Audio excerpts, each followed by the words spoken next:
También está con nosotros Carlos Posada, quien es director ejecutivo de la Cámara de Comercio de Lima. Él fue viceministro de Comercio Exterior. Asimismo, se suma a esta mesa del conversatorio Juan Carlos Matthews. Él fue director de exportaciones de PRON Perú, es actualmente director del Centro de Educación Ejecutiva de la Universidad del Pacífico. Con ellos vamos a empezar ya, dándole de inmediato el pase respectivo a Ani. ¿Cómo estás, Ani? Buenos días. Buenos días, Anabel. Así vamos a hablar sobre la Alianza del Pacífico en esta edición, y creo que para empezar podemos decir que la Alianza del Pacífico representa el 36% del PBI de Latinoamérica y además está conformado por 209 millones de habitantes, con un PBI per cápita de $10.000 aproximadamente. Además de estos beneficios, de estas cifras económicas, vamos a preguntarle a Carlos Posada cuáles son los beneficios inmediatos que nos podría traer en el sector de exportaciones, que además genera empleo, sobre todo en el área de valor agregado, las no tradicionales, esta Alianza del Pacífico. Carlos, cuéntanos cómo nos va a beneficiar la Alianza del Pacífico. Gracias, Ani. Anabela, muchas gracias por la invitación. Bueno, en realidad este bloque que finalmente se consolidó en la firma del documento comercial el día 10 de febrero nos abre una serie de oportunidades muy interesantes en lo que se refiere a complementariedad productiva. ¿Qué quiere decir esto? Que entre los 4 países podemos sumar esfuerzos, podemos sumar insumos para empezar a elaborar y producir productos finales, valga la redundancia, de valor agregado. Tenemos que apuntar hacia la creación de más productos que tengan componentes de valor agregado para poder crear también mucho mayor mano de obra, que es algo que el Perú pues está requiriendo en estos momentos. La alianza se creó y se constituyó de manera tal que las reglas que van a servir para elaborar estos productos que permiten la acumulación y esta complementariedad productiva puedan ser realmente aprovechables en el corto y mediano plazo. Es cierto que los niveles de industrialización que puedan tener los países son distintos. Sabemos que México es uno de los países industrializados más potentes de la región. Sin embargo, esto no es malo. Para un país como el Perú, para un país como Colombia o Chile, que son los otros integrantes, resulta ser más una oportunidad que una desventaja. Y creemos, pues, sin duda que la alianza, una vez que se ha constituido luego de la firma de este documento, puede lograr unas reales ventajas en sectores como, por ejemplo, la agroindustria, la industria de plásticos, la industria de embalajes, la industria de alimentos procesados y, sin duda, también la prestación de servicios, que es un ámbito que usualmente no se habla, pero que es muy importante en cuanto a exportar estos grandes servicios que se pueden producir en la región entre los países y a la vez hacia terceras regiones del mundo. Juan Carlos, cuéntanos cuál es tu perspectiva desde el lado ya más privado, desde la Universidad del Pacífico, sobre la Alianza del Pacífico y sus beneficios. A ver, coincido totalmente con las afirmaciones de Carlos. Ahí yo partiría siempre de reconocer que los TLCs o tratados de esa naturaleza per se no son generadores de inversiones, ni de turismo, ni de comercio.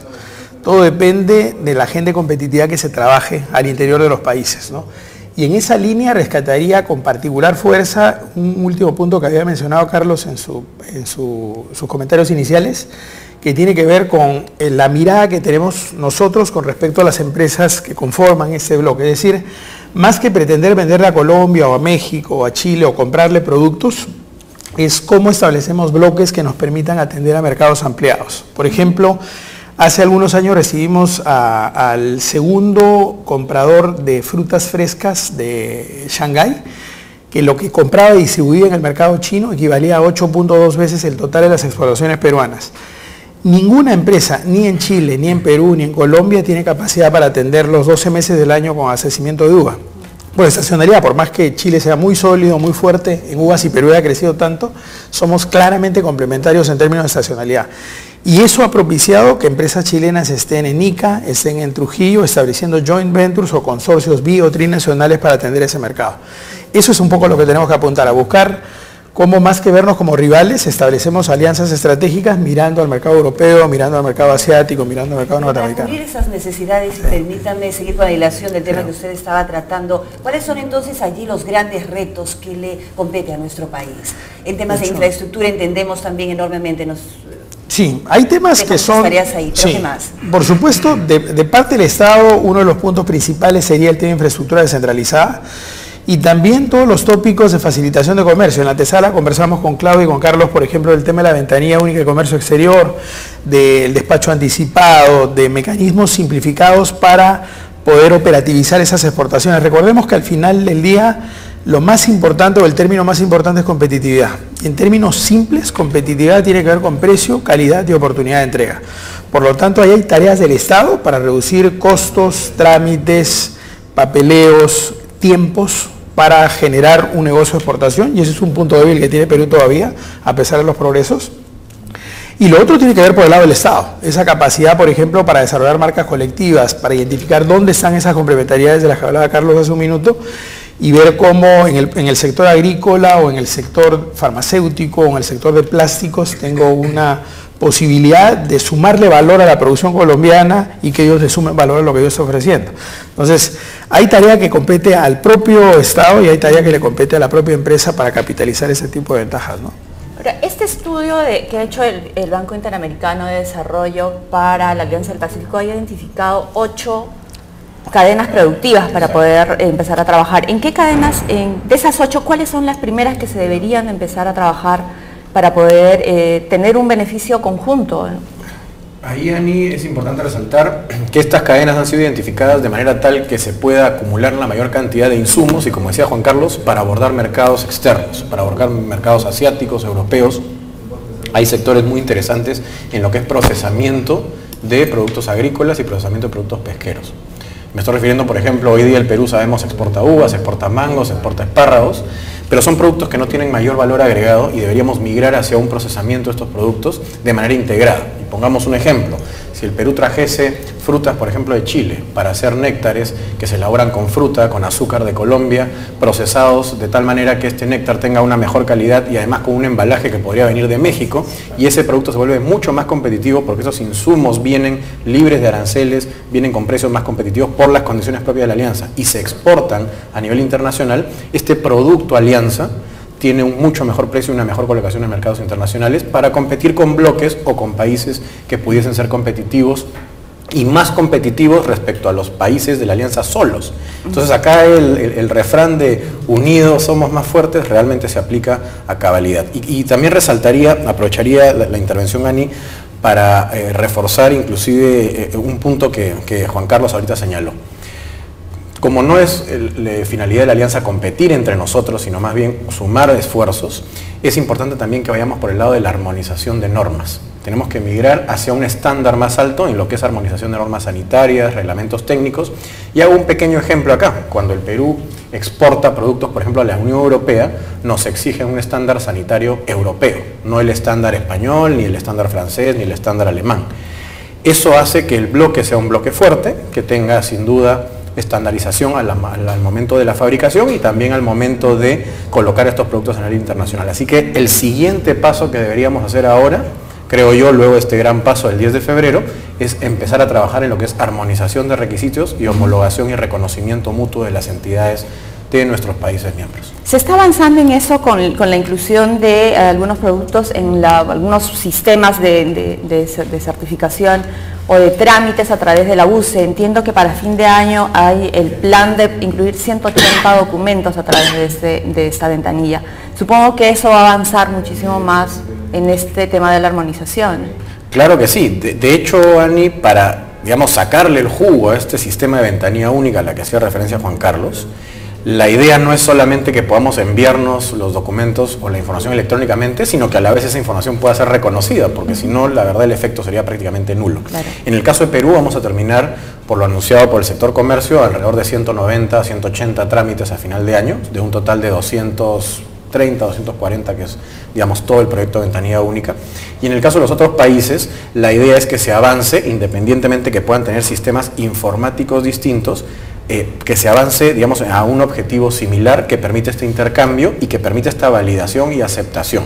Uno de los compromisos que ha salido en esta cumbre del 10 de febrero y que ha sido un pedido del Consejo Empresarial de los 4 países es que se empiece a trabajar en lo que ellos han llamado la interconexión e interoperabilidad de las ventanillas únicas. Y eso no es nada más que el concepto que yo acabo de decir, que es leer mutuamente y aceptar mutuamente la información que se envíe de una parte a otra. Bueno, la integración regional y más aún si es a través de un bloque económico, comercial, va a traer muchísimos beneficios para un país, eso que duda cabe, ¿no? Pero si nos centramos en el sector turismo y en esta posibilidad de abrir fronteras también entre países que forman este solo bloque, allí ¿en qué potencial se convierte el Perú? Sí, mira, en realidad para el sector turismo es un sector que, como todos sabemos, es en la actualidad uno de los más dinámicos de nuestra economía. El año pasado se pensaba que íbamos a llegar a la cifra histórica de 3 millones de turistas y se sobrepasó. Se llegó a los 3.2 millones de turistas, lo cual ha sido fantástico. Muchos de estos vienen justamente de los países que conforman el bloque de la Alianza del Pacífico. Y es en ese sentido como Chile, Colombia, México se convierten en realmente países con un potencial enorme de emitir turistas hacia el Perú. Ahora, esto se ha venido trabajando, digamos, de la mano con el sector privado muchísimos años, en tener el conocimiento de lo que busca el turista de estos países en especial. Y el año pasado se ha logrado un crecimiento muy importante de 10% en Chile, 18% en México. Entonces realmente estamos empezando a ver ya los logros de lo que se ha trabajado durante mucho tiempo en una política sostenida. Eso por un lado, y que se tiene que seguir de alguna manera viendo y saliendo a buscar todavía crecer en esos mercados aún más. Sin embargo, también se abre posibilidad de que empresas turísticas peruanas puedan invertir en estos mercados, ya sea a través de franquicias de algunas empresas hoteleras, cadenas hoteleras o también tour operación. Algunos turoperadores que ya se encuentran abriendo oficinas en Chile, abriendo oficinas en Colombia para también poder operar esos países. Entonces realmente ahorita la expectativa que hay dentro del sector turismo yo pensaría que es muy positiva, se viene creciendo bien, pero no solamente, digamos, pensando en seguir atrayendo este flujo de turistas importante, sino también ya crecer como empresas y abordar estos mercados de manera interesante, ¿no? Ahora, el hecho de la eliminación de las visas, sobre todo para los turistas de negocios, que se les llama, eso también va a traer grandes beneficios en el tema de la Alianza del Pacífico. ¿Qué tanto podría incrementar el flujo de turistas de negocios, llamémoslo de algún modo? Sí. Que en realidad son hombres de negocios, ¿no? Pero están calificados como turistas. Son turistas, por supuesto, y en realidad el crecimiento que hemos tenido nosotros en los últimos años de flujo de turismo hacia el Perú, un componente muy importante ha sido justamente por los hombres de negocios, ¿no? El turista de negocios es un turista que además tiende a repetir el viaje, porque no solamente viene una vez, viene varias veces. Y eso da oportunidad para que vaya conociendo, además del trabajo que tiene que hacer, para que pueda conocer otras regiones del país. Deja divisas, lo que se hospeda, lo que come, en fin, todo lo que puede contratar, los servicios conexos a lo que tiene que ver con su trabajo, ¿no? Yo creo que hay muchas posibilidades, definitivamente es excelente que se hayan eliminado las visas, esto ayuda muchísimo a los trámites de poder viajar con mayor rapidez y dinamismo hacia nuestro país. Y no solamente estamos hablando de flujo de turistas de negocios hacia Lima, que es la ciudad capital, sino también hay muchas ciudades del norte que se están beneficiando de esto. Hay muchas ciudades también del sur, como son Arequipa, como es Tacna, también una ciudad que además tiene un flujo de turistas de Chile tan importante, ¿no? Y en el norte, ¿cuáles son las ciudades que más se están favoreciendo con este tipo de visas, con la eliminación de la visa de negocios? Sobre todo ciudades que tienen, mucho comercio, como pueden ser Chiclayo, como puede ser Piura. Son ciudades que en los últimos años han visto un crecimiento realmente exponencial de la llegada de turistas de negocio y por tanto han visto también, digamos, el crecimiento en lo que es la planta hotelera para el turista corporativo, ¿no? Realmente es un beneficio para toda la ciudad, para toda la región. Esperamos que esto se siga viendo así. Hay que complementar y seguir trabajando, por ejemplo, en tratar de tener vuelos interregionales, vuelos que ya lleguen directamente desde el extranjero hacia ciudades como Piura, Chiclayo, Trujillo. Ojalá que eso se pueda lograr en los meses o años que vienen, pero digamos que el dinamismo está ahí, se ha visto y nosotros tenemos toda la expectativa de que tiene que seguir esa tendencia, ¿no? Porque realmente tenemos todo para que una vez que el Perú, que ya cada vez es más conocido, siga creciendo, ¿no? Ahora, otro factor del que siempre se ha hablado mucho es que formando la Alianza del Pacífico nos acercamos más a Asia. ¿Qué tan real es esta posibilidad o ya es un hecho que podemos acercarnos más a Asia? Sí.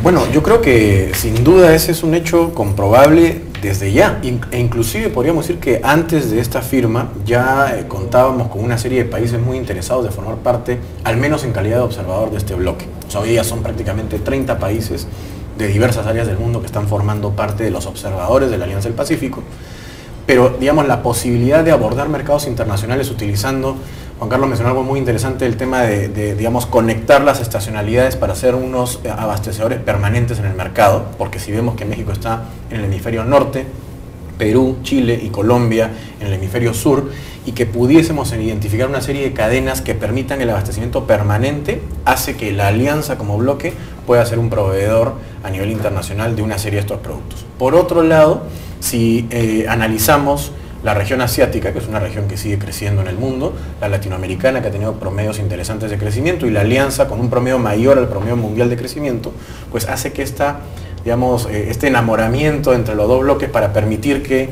vengan inversionistas a la región latinoamericana y en particular a estos países de la alianza, que son países con políticas similares, con objetivos similares y con metas muy similares, pues hace que este acercamiento se dé de manera importante e interesante. Ya hemos visto bastante interés de países como China, países como Corea, Japón, que buscan climas de inversión como el que están ofreciendo los países de la Alianza del Pacífico. Y si además a eso le sumamos la capacidad de ser un bloque homogéneo, eso atrae aún más el interés de estos países asiáticos. Por lo tanto, yo confirmaría, Ani, que sin duda la Alianza del Pacífico sí se convierte en un espacio muy atractivo para acercar al Asia a nuestros países latinoamericanos. Pero volviendo al punto de Perú, de toda esta experiencia acumulada en los países asiáticos, que por cierto es exitosa, ¿cuál cree usted o cuál considera usted que debería ser el modelo a seguir por Perú, de toda esta gran experiencia que tienen los países asiáticos? Yo creo que algo que hay que relevar ahí es el hecho de que el Perú tiene que empezar a migrar hacia una industrialización y hacia una producción de valor agregado. O sea, sin duda nos ha ido bastante bien en los últimos años, pero hemos tenido un componente de peso como ha sido la minería, que ha arrastrado los números hacia arriba y son, digamos, productos primarios que ante, digamos, contextos internacionales podrían golpearnos, como en algún momento lo ha hecho, y podría pues jalarnos un poco el crecimiento nacional. Sin embargo, pasar a productos de valor agregado, que ha sido una situación que se ha dado justamente en países asiáticos, ponemos como ejemplo Corea, la misma China, Japón en su momento, vemos que son países que tienen capacidad de producir a nivel de industrialización integrada y con valor agregado que le permite de alguna manera salir a mercados internacionales con mejores costos. Para ponerlo con ejemplo también, siempre es bueno graficarlo.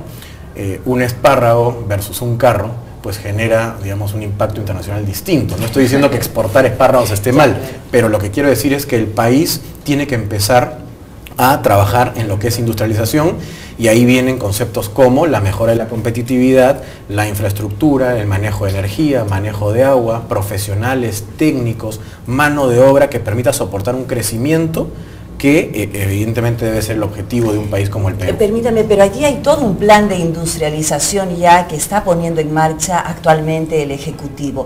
¿Qué ajustes habría que hacer allí o qué aportes podría darnos usted para que esto pueda funcionar de la mejor forma? De hecho, como cuando uno desarrolla cualquier tipo de producto, no es que yo produzca vasos, y como tengo capacidad para producir 100.000 vasos, busco un ejército de vendedores para que coloque mis vasos. El punto de partida tiene que ser el mercado. Tengo que determinar si existe una demanda potencial para lo que yo quiero colocar.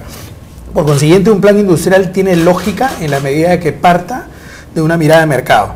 Ese ejercicio en el Estado se ha hecho en el sector turismo, y Claudia lo conoce mejor que nadie, con el PENTUR, y en el caso del sector de comercio exterior, y Carlos lo conoce mejor que nadie, el Plan Estratégico Nacional Exportador. Es una mirada a 10 años y que pretende seguir extendiéndose, y que eso es el input más importante para luego determinar en qué sectores Perú tiene mayores ventajas frente a otros y dónde meter las balas. Y eso es súper importante. Y yo quería relevar que cuando uno habla de valor agregado, el valor agregado tiene que ver con la percepción de valor que el comprador final le asigna al producto. Y uno de los elementos que le da valor agregado a un producto es la marca. Y Perú tiene escasamente 50 marcas en el mercado internacional, pero hay posibilidad de entrar con mucho más fuerza. En el mercado chino, donde son fuertes consumidores de fruta, ellos cuando se trata de un cumpleaños se regalan una canasta de fruta, es una manera de regalarte salud. Acá salud es una botella de trago. Y la idea es que regalan fruta, y particularmente la fruta roja, porque simboliza prosperidad. Y por eso es que tiene tanta aceptación la uva roja Red Glow que Perú exporta. En el mercado chino, decía, tú puedes encontrar una uva que se vende justo en el periodo del Año Nuevo Chino, que es cuando Perú llega, y se vende con la marca Red Dragon, dragón rojo. Y uno pensaría que tiene que ver algo con la mafia de dragón rojo, no tiene que ver con eso, pero si estás en China y ves dragón rojo y ves el símbolo, asumes automáticamente que es un producto chino. Ese producto se hace en Ica, es de Fundo El Pedregal, es un exportador peruano que ha posicionado una marca en el mercado chino. Y es tan bien posicionada la marca que los clientes que tienen el mercado de Estados Unidos le están reclamando la marca Red Dragon para Estados Unidos, que fue una marca creada para ellos. Eso demuestra que es posible el posicionamiento de marcas, más aún con acuerdos de este tipo, porque deberíamos atrevernos a desarrollar marcas colectivas. Si preguntara por algún ejemplo de una marca colectiva peruano, colombiana, mexicana, chilena, el día de hoy la respuesta sería cero. Pero yo esperaría que en poco tiempo eso se pudiera construir. Moraleja, ser osados, ¿nos está diciendo usted? Por supuesto, por supuesto, y te digo por qué. Por supuesto, es el momento para hacerlo exactamente. Y pues a ver, si yo como empresa individual trato de hacer una campaña de promoción para que mi marca se conozca en el mercado, yo he estado en industria farmacéutica con un grupo privado de Química Suiza, solamente un aviso en una revista que se llama Men's Health, que se vende en el mercado local también, vale en el mercado americano $100.000. Por lo tanto, entenderán que si quiero hacer una campaña de posicionamiento de marca, tendría que estar pensando en $1,5 millones, $2 millones. ¿Quiénes lo ponen? Pero eso cambia si lo hacemos a través de consorcios biotrinacionales, donde eso se puede prorratear, y eso explica por qué algunos consorcios ponen marca afuera, ¿no? Y consorcios incluso peruanos. El consorcio de productores de fruta coloca la marca Malki para cítricos y palta peruana en el mercado internacional. Y no sería posible si trabajaran en forma individual, ¿no? Entonces yo creo que hay una tarea ahí de todos los pros, pro Chile, pro México, pro Export en Colombia y pro Perú acá, para pasar de todo este escenario positivo para el país al aterrizaje de oportunidades concretas y dónde vale la pena hacer el esfuerzo promocional, incluso colectivo. Como yo decía, se esperaría ahora que viajen pues conjuntamente estas delegaciones peruanas, chilenas, colombianas, mexicanas, exacto, a mostrar un abanico de oportunidades, un portafolio de inversiones y de comercio, de turismo, que involucra a los 4 países, ¿no? El ministro, la ministra Silva ha anunciado que en junio va a haber una misión de empresarios que van a viajar a México. Son empresarios de todo el bloque y es aproximadamente 1.000 empresarios que tienen previsto tener negocios por $150 millones. Este es en la parte de exportaciones y hemos hablado también de turismo, pero ¿qué hay del servicio, exportación de servicios? Yo como profesional ya puedo prestar servicios en México, en Colombia, en Chile. Entiendo que eso es algo que se está trabajando en estos momentos. Yo pensaría que eso debiera de verse ya resuelto pronto. Pero hay que rescatar una cosa, ¿no? Digamos, también volviendo rápidamente al tema de Asia. En el caso puntual de los países de la Alianza del Pacífico, ahora que estamos en bloque y juntos, también hay posibilidades para nosotros mucho mayores de poder conquistar mercados lejanos en bloque. Y eso es muy importante. ¿Por qué? Porque un turista que se viene desde, digamos, Singapur, no va a venir a América Latina solamente para visitar un país, va a pretender visitar más países. En el caso de México, de Chile, de Perú y de Colombia tenemos una oferta turística complementaria, es decir, no competimos entre nosotros, tenemos cosas para mostrar que son distintas. Y eso es una gran posibilidad de poder atraer mayor cantidad de turistas de estos países. Eso es para el tema del Asia. En el caso puntual del servicio, nosotros hay que rescatar una cosa. En todas las encuestas que tenemos de satisfacción del turista, una de las cosas que sale con mayor puntaje o mejor rankeada es la calidad del servicio que tiene el peruano. La calidad de servicio en mandos medios altos.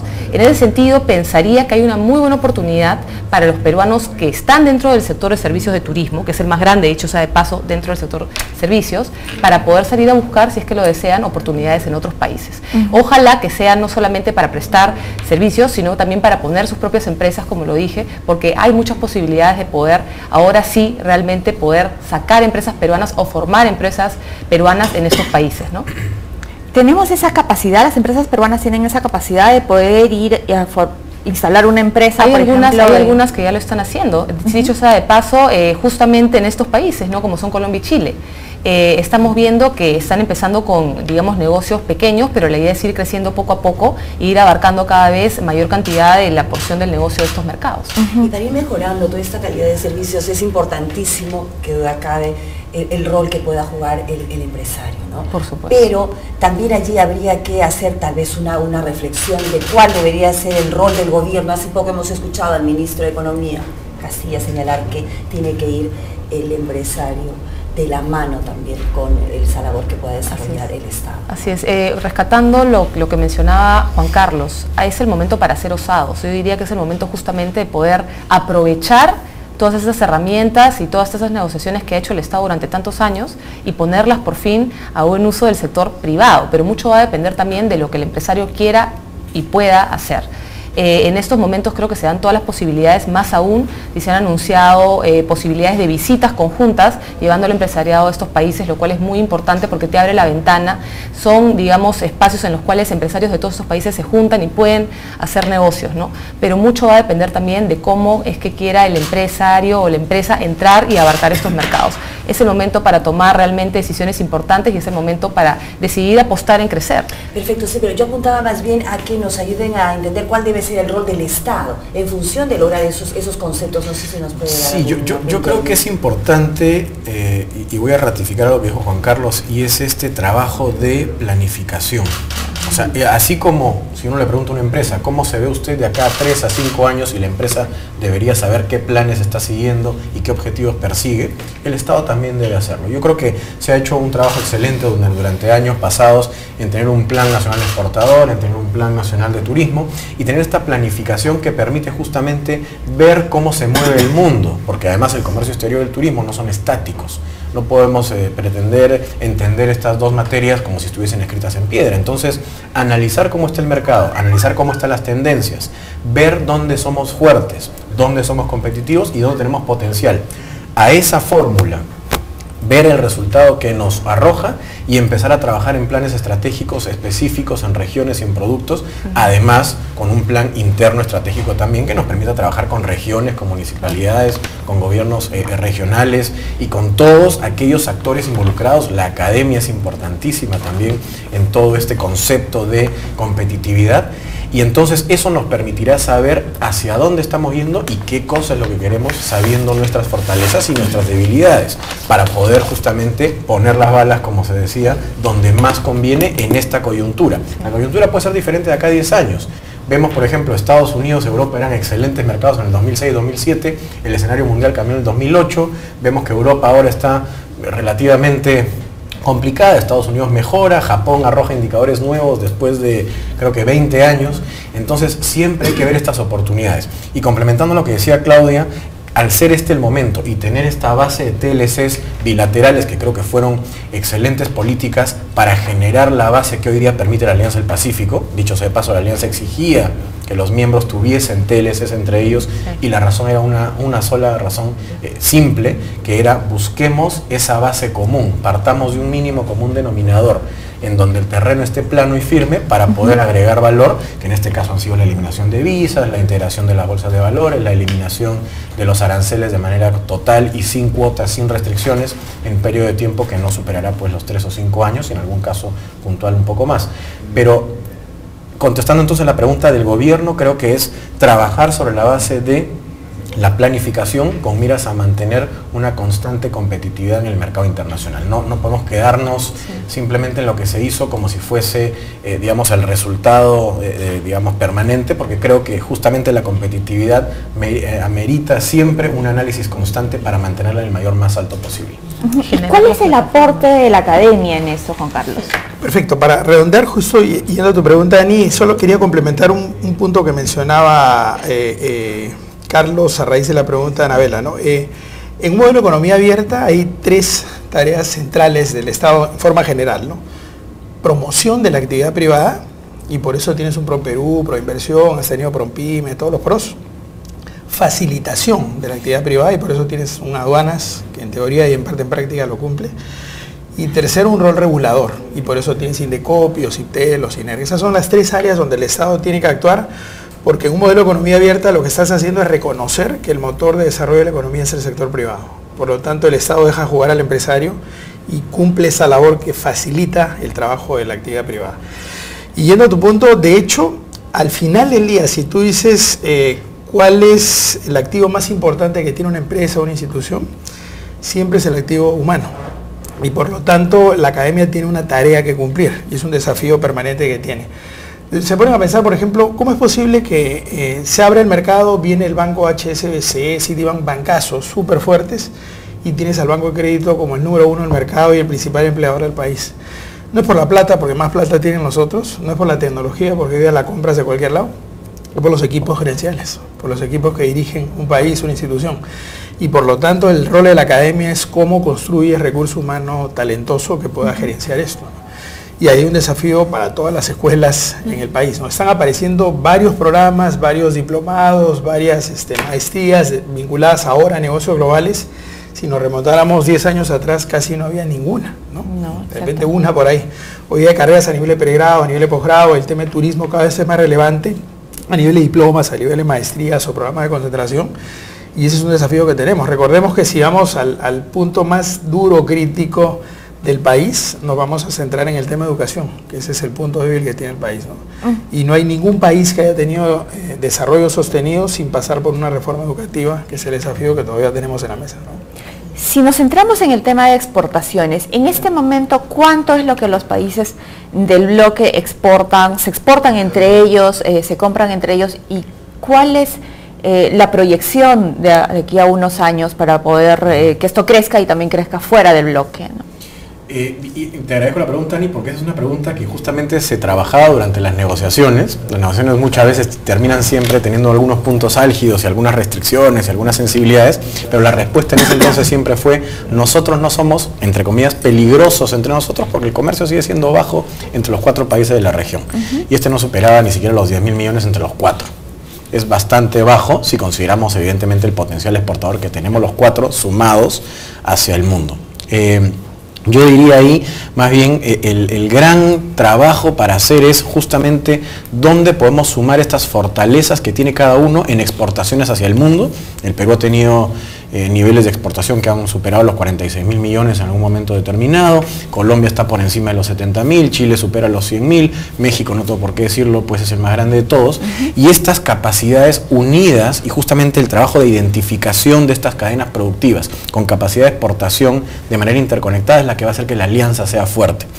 Y acá permítanme señalar que la alianza en muy poco tiempo, porque esto ha tomado alrededor de 2 años, ha podido lograr como meta y como resultado lo que otros bloques probablemente después de 10, 15 o 20 años aún no han podido lograr. No estoy criticando estos bloques porque tienen sus propias políticas. Lo que quiero decir es, retomando lo que dije anteriormente, que los 4 países, al tener políticas similares, bases similares y objetivos similares, permiten pues sin duda una articulación mucho más fácil. Y por eso lograr la homogenización y la armonización en políticas relacionadas a exportación también aumenta y potencia estos beneficios que hoy día ya están escritos en papel, y lo que tenemos que hacer cuanto antes es ponerlos en vigencia. Ponerlos en vigencia también sería una de las tareas público-privadas, y evidentemente esto pasará por el Ejecutivo y probablemente por el Congreso de la República, lograr que este tratado ya suscrito entre en vigencia cuanto antes, porque los beneficios van a derivar de cuando este tratado esté puesto pues en vigencia. Claro, estamos todos muy entusiasmados porque se acaba de firmar el acuerdo, pero ¿en cuánto tiempo entrará en vigencia? Porque tiene que pasar por el Congreso de los países, ¿verdad? Tiene que pasar por el Congreso de los países. En Colombia probablemente sea, digamos, el trámite más largo. Colombia tiene que pasarlo por la Cámara Baja, Cámara Alta y luego pasarlo por el Tribunal Constitucional. En el caso de Perú, México y Chile, el pase debería ser bastante rápido, como se hizo con el acuerdo marco, que fue pasado por el Congreso peruano y pasó con una amplia mayoría, lo mismo que en México y en Chile. Por lo tanto, el objetivo ahorita sería ver cómo acelerar los plazos en Colombia. Tenemos entendido que ellos tienen una excepción, es decir, poner en vigencia los tratados de manera provisional, tal cual lo ha hecho Colombia con la Unión Europea, que es el mismo tratado que tiene Perú con la Unión Europea, y esto permitirá, pues, si logramos hacer que Colombia lo ponga en vigencia de manera provisional, que los beneficios se pudieran estar viendo a finales de este año. Ese procedimiento pasaría por el hecho de que el Ejecutivo colombiano autorice, al amparo una cláusula constitucional que ellos tienen, que se ponga en vigencia provisional a finales del año, con lo cual los 4 países podríamos empezar a utilizar los beneficios. Hay una alternativa, aunque no es una alternativa, diría yo, visualmente bonita, que es que se ponga en vigencia con los países que pudiesen ponerlos en vigencia, y se van sumando aquellos que pues terminen sus trámites constitucionales o legales para ponerlos en vigencia. Es una situación que se ha dado en otros bloques, se da en bloques como el caso de la Unión Europea, se ha dado inclusive ideas de tipo similar en esta negociación del TPP, que es otra negociación donde el Perú participa, pero somos de la opinión que sin duda entre mayores partes, y en este caso los 4 países que han suscrito el acuerdo, sean las que pongan en vigencia el acuerdo, mejor es el beneficio. Vienen otros detrás, hablabas sobre Costa Rica, viene Panamá también detrás de Costa Rica como país que desea integrarse como miembro pleno, y hay más de 28 o 29 observadores, muchos de ellos ya analizando la posibilidad de migrar a un paso mayor, porque finalmente se consolidó lo que se venía diciendo. La Alianza del Pacífico vino anunciando que iba a suscribir un acuerdo, libre de aranceles, que iba a permitir la movilidad de personas, que iba a permitir la integración de capitales, y vamos viendo que estos hitos se van dando en el camino, se ofrece y se cumple. Yo creo que es algo que hay que realmente resaltar, porque es un proceso que no termina, no es una negociación que tenga fecha única de cierre, sino continuará, y hay nuevas áreas en el tema educativo, en el tema de cooperación, que interesa muchísimo.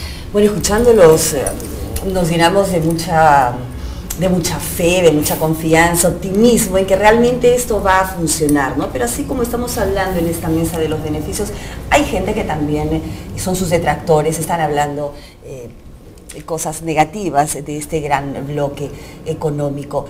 ¿No se convertirá en algún momento similar al Mercosur, que al parecer se ha visto debilitado en determinados momentos? ¿No nos vamos a convertir al integrarnos en esa alianza del Pacífico en una pequeña gran isla? Yo no sé allí qué comentarios podría darnos. Dos cosas. Uno, como punto de partida, creo que Perú llega a este acuerdo con una ventaja, que es, hoy día tenemos una estructura comercial bastante diversificada, no dependiente de un solo mercado, ¿no? En términos bastante gruesos y aproximados, 25% del comercio lo tenemos con Norteamérica, 25% con Europa, 25% con Asia y 25% con América Latina, y es una enorme fortaleza. México depende casi 80% del mercado de Estados Unidos, ¿no? En Centroamérica pasa lo propio, ¿no? Entonces, Perú entra con una postura de ventaja. Y de hecho, un punto que tanto Claudia como Carlos mencionaban es la homogeneidad entre nuestros países, obviamente con las diferencias claras que existen, pero con una misma visión, una misma política de apertura hacia el mundo. Y eso, si bien no es una garantía, es un punto mucho más favorable que otros bloques donde hay heterogeneidades mucho más marcadas. Entonces, yo sí sería optimista e insistiría en el tema de las alianzas y que supone romper temores, porque yo comentaba en alguna oportunidad que, llevándolo a un tema bien micro, yo vi en Europa una empresa que vendía champú en Francia y lo vendía con el reacondicionador del competidor más cercano, en promoción atada. La primera reacción es eso, no puede ser, si yo hago champú y ahora acondicionador, ¿cómo se me ocurriría amarrarme al otro? Y la explicación era muy simple, porque esta era empresa líder en la venta del champú y la otra era la empresa líder en la venta del reacondicionador. Entonces en la promoción atada los dos facturaban más, ¿no? Y eso es inteligente, ¿no? Eso es mirar a tu rival como un aliado estratégico. Y nuevamente ese es el punto, creo, más importante de lo que se puede rescatar de un acuerdo de ese tipo, ¿no? Entonces depende de cómo nos miremos, o sea, o insistimos en mirar a Chile como un rival permanente, o entendemos que hay claras complementariedades y lo propio con el resto de países. Claudia, ¿usted quisiera sumar algo a esto? Sí, yo, digamos, opino lo mismo que rescato lo que ha hecho Juan Carlos, ¿no? Creo que somos países, digamos, que tenemos una mirada comercial bastante similar. Evidentemente, este sector es un sector que no es estático, va cambiando, y probablemente en ese sentido vamos a ir cambiando y van a ir cambiando, digamos, las estrategias a lo largo del tiempo. Pero francamente, yo rescato de que hoy por hoy tenemos mucho más que ganar, digamos, estando juntos, que lo que tendríamos estando separados. Definitivamente como bloque, y hablo por el sector turismo, tenemos muchísimo más posibilidades de crecer en el intercambio dentro, digamos, desde estos países y dentro de este bloque, así como salir a buscar posibilidades también de turismo a otros mercados, ¿no? Hoy por hoy realmente creo que las cartas están ya sobre la mesa, y lo que tenemos que hacer más bien es trabajar en el aprovechamiento de este tratado. Yo creo que lo que se viene, y el gran reto es, ok, acá está, ya lo negociaron, el Estado de alguna manera ha avanzado muchísimo, ahora cómo lo vamos a aprovechar. Y en ese sentido hay que trabajar de la mano sector público, sector privado. El sector público tiene que dar digamos, las plataformas de facilitación y de promoción, y el sector privado puede tratar de aprovechar las mismas y hacer negocio. Gente de ir con Ani, usted, Carlos, a mí sí, no, solo para complementar, digamos, el panorama general de por qué la alianza, digamos, difiere de otros bloques sin que esto sea un bloque o un club exclusivo. Dentro de su naturaleza está justamente la apertura de permitir que cualquier país que quiera entrar a estos estándares pueda entrar. Pero lo que yo rescataría también es que la alianza en sí misma ha sido una política de Estado en todos los países. Vemos en el caso de México estaba el presidente Calderón, hoy día está el presidente Peña Nieto. En el caso de Perú está el presidente García, el presidente Humala ha hecho un excelente trabajo ahora concluyendo el proceso. Probablemente lo mismo suceda en el caso de Chile cuando se haga el cambio a la señora Bachelet, pero el señor Piñera pues suscribió el acuerdo marco y no vemos un cambio de las fortalezas y de la estructura que tiene el propio proceso. Por lo tanto, es un proceso que la verdad tiene la capacidad, yo creo, de volar bastante alto, independientemente de pues no solamente los gobernantes que puedan tener de turno en los países, sino en la capacidad que tiene de adaptarse a las realidades internacionales, sumando estas fortalezas que los 4 países tienen en sus bases económicas de hace ya buen tiempo. Con la entrada en vigencia del acuerdo, el 92% de partidas arancelarias quedan quedan como reducidas. Ahora, esto nos coloca en una mejor ventaja con México, siempre se dijo, pero ¿cómo nos coloca frente a Colombia, que acaba de eliminar las salvaguardias impuestas a los productos agrícolas peruanos? Ahí, digamos, son 2 carriles separados. La salvaguardia que puso Colombia a los productos agrícolas estaba dada en el marco de la Comunidad Andina. En el caso de la Alianza del Pacífico, digamos, queda absolutamente todo liberalizado en lo que se refiere a comercio Perú-Colombia. Yo creo que lo importante acá es más bien cómo se utilizan las ventajas de la Alianza del Pacífico, porque van a tener reglas de origen distinto. Exacto. Las reglas de origen van a permitir justamente esta acumulación de la que hemos hablado en esta mesa el día de hoy. Yo creo que lo que conviene ahora y lo que corresponde ahora, es una opinión muy personal, es evaluar cuáles son aquellos nuevos estándares de la Alianza del Pacífico que podrían países como Perú o Colombia introducir en la Comunidad Andina, con miras a actualizarla, mejorar y aumentar el nivel. La Comunidad Andina tiene fortalezas muy interesantes, no es desdeñable un proceso que tiene más de 45 años y que tiene áreas de cobertura que todavía no tiene la Alianza del Pacífico, hay que también decir las cosas abiertamente. Sin embargo, creo que en, digamos, aspectos estructurales como pueden ser el acceso a mercados, la libre prestación de servicios entre los países de la Comunidad Andina, se pueden tomar ejemplos de la alianza para incorporarlos y yo creo que van a ser bastante sanos estos elementos para darle una actualizada y una refrescada a la normativa y legislación de la CAN. Siempre se ha hablado de las ventajas de Perú frente a los acuerdos que ya tenemos suscritos con México. ¿Cómo nos coloca esto en el marco de la Comunidad Andina? Y además, este proceso que tú dices de ir armonizando las normas de la Comunidad Andina y la alianza, ¿cómo vamos a caminar en esto? ¿Hay muchos puntos de controversia o se pueden salvar y sin tener que eliminar y afectar a los otros socios de la Comunidad Andina? ¿Cómo? Mira, algo que yo siempre digo para graficarlo es que los procesos y los tratados no son excluyentes ni tampoco son imposiciones u obligaciones al exportador. Entre más tratados tiene un país, más opciones se le da al sector exportador y el sector exportador escogerá aquel acuerdo que en función a sus políticas productivas, a sus perfiles productivos, le convenga más. Habrá algunos que por las reglas de la CAN le convenga más todavía exportar vía la Comunidad Andina, habrá otros que digan no, me provoca o me facilita el trabajo de manera tal que pueda integrar insumos y por lo tanto usar a la Alianza del Pacífico. La ventaja que podría haber respecto al mercado mexicano, que es el al que te has referido, es que en nuestro tratado bilateral, que fue puesto en vigencia aproximadamente 1 año y medio, tenemos un acceso sin aranceles de alrededor del 80%, 79.8% de los productos, que vía Alianza del Pacífico habría aumentado hasta 96% libre de aranceles. Por lo tanto, y a eso me refería anteriormente, tenemos que ver cómo poner en vigencia esto cuanto antes, para que el sector exportador peruano se pueda beneficiar de este mercado, sin dejar de lado el hecho de que, y Juan Carlos lo graficó perfectamente, no es un tema de competir entre nosotros, es ver cómo unimos estas cadenas de valor. En muchos casos, insumos de cadenas de valor todavía tienen aranceles en el bilateral, pero vía la Alianza del Pacífico ya no lo tendrían, por lo tanto, elevas la competitividad de esa cadena y te permite llegar a mercados internacionales con mucho mejor precio. Y en este incremento de ventajas que tenemos con México, ¿qué productos se van a ingresar libre de aranceles a México?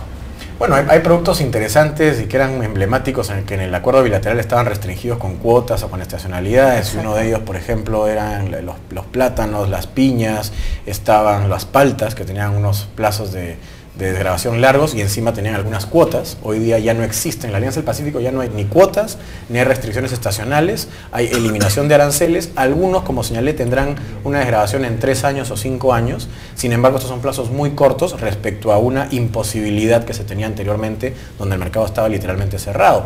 Otro producto emblemático que estaba cerrado en el caso del bilateral era la páprica, que el Perú es muy competitivo. Claro. La vez pasada estuve en España y me decían, han inundado ustedes el mercado de páprica peruana, los pimientos españoles han sido desplazados. Bueno, la verdad es que somos bastante competitivos, pero número uno, exacto. Además, esos pimientos vienen muy caros.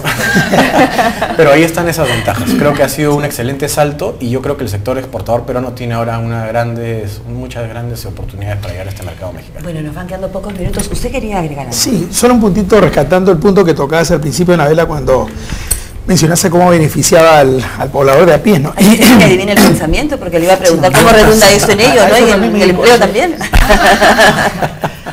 La idea era que, claro, de repente le hemos dado mucho énfasis a la parte de flujo de turismo y exportaciones, pero la otra cara también es el tema importador. Y a veces pareciera implícito cuando no hablamos del sector importador como si fuera una mala palabra importar, cuando en realidad, si uno mira lo que Perú importa, el 75% son bienes de capital, materias primas, insumos, lo que reactiva el aparato productivo, sea para mercado local o para afuera. Y si lo ves desde la posición del consumidor, obviamente vas a tener acceso a más productos a menores costos y a diferentes calidades, ¿no? Solamente mirándolo en industria automotriz, 8% de los autos que se importan vienen de México. Por lo tanto, debe haber una ventaja puntual absolutamente sensible. 8% de la importación de autos de Perú proviene del mercado mexicano. Acuérdate que tienen las principales ensambladoras ahí, ¿no? Electrodomésticos. Entonces, electrodomésticos también, Inel Blanca, compañías como Mave traen parte de su producción de ahí, ¿no? Entonces, va a haber ventajas en términos de mayor variedad de productos a diferentes calidades y costos, y en muchos casos precios reducidos del producto que viene afuera, producto de la alianza. Bien, Ani, algo más que habría que ir añadiendo. No puedo quedar más que entusiasmada con este acuerdo y sobre todo de las posibilidades de exportaciones, de valor agregado y generación de empleo, ¿no? Creo que estamos todos contentos de que esto ya se haya firmado y que finalmente entre en vigencia lo más pronto posible, que ojalá caminemos a eso, Anabela. Sí, Ani, el gran reto, ¿verdad? Como peruana se me ocurre señalar, ser competitivo sí, ¿por qué no? Pero dentro de nuestros propios ámbitos, dentro de nuestras propias naciones, ya que a nivel de este gran bloque económico-comercial, lo que tenemos que buscar no es competitividad más bien, sino ser aliados el uno con el otro y en procura de ello estamos. Muchas gracias a ustedes, ha sido realmente valioso el tiempo que nos han dado para este conversatorio. A ustedes también muchas gracias por seguirnos con una nueva mesa de análisis. Regresamos el próximo jueves en un nuevo conversatorio. Hasta entonces.